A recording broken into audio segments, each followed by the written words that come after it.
17 رمضان 2 سنہ ہجری، جمعے کی رات تھی۔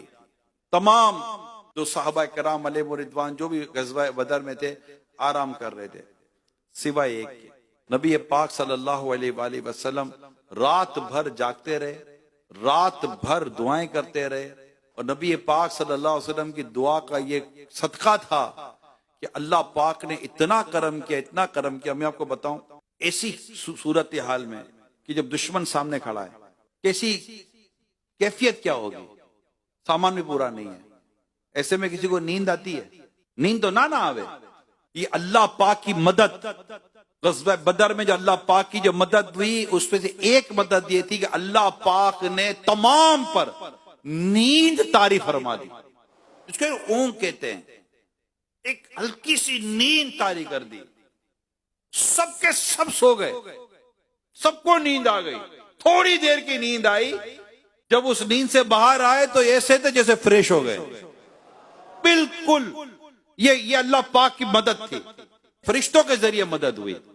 اچھا، اب دوسرا یہ ہوا کہ کفار تو پہلے سے آ گئے تھے، ان کو بڑی پکی اور مضبوط زمین مل گئی تھی، قدم جمے ہوئے تھے، چٹیل زمین جس کو کہتے ہیں۔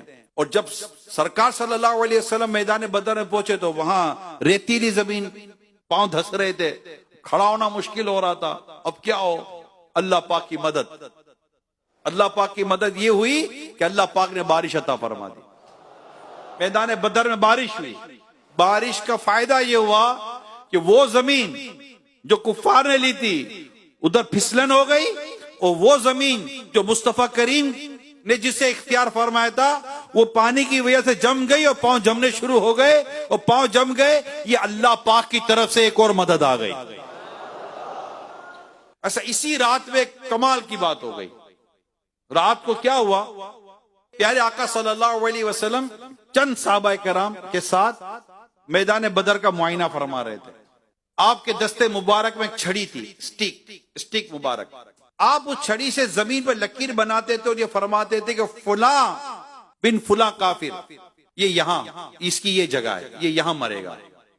یوں ایک ایک جگہ کی نشاندہی کی۔ راوی کہتے ہیں کہ اگلے دن جب جنگ شروع ہوئی، جہاں نبی پاک صلی اللہ علیہ وسلم نے جس کے بارے میں فرمایا تھا وہ اس لکیر سے نہ ایک انچ ادھر نہ ایک انچ ادھر، وہیں گرا جہاں میرے آقا نے فرمایا تھا۔